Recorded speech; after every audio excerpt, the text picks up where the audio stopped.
ইরানের পার্লামেন্টের deputy speaker Ali নিকজাত সামারিন বলেছেন, ইরানের বিরুদ্ধে যে কোনো আগ্রাসনের উৎস হিসেবে ব্যবহৃত স্থান দেশটির সশস্ত্র বাহিনীর বৈধ লক্ষ্যবস্তু হবে। একই সঙ্গে তিনি সতর্ক করে বলেছেন, ইউক্রেনের বেপরোয়া হামলা কোনোভাবেই জবাবহীন থাকবে না।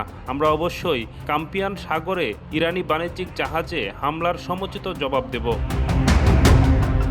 রোববার পার্লামেন্টের উন্মুক্ত অধিবেশনের বক্তব্যে নিকজাত বলেন, ইরান সবসময় নিজেদের ভৌগোলিক অখণ্ডতা রক্ষায় আন্তর্জাতিক আইনের স্বীকৃত আত্মরক্ষার অধিকার প্রয়োগ করবে।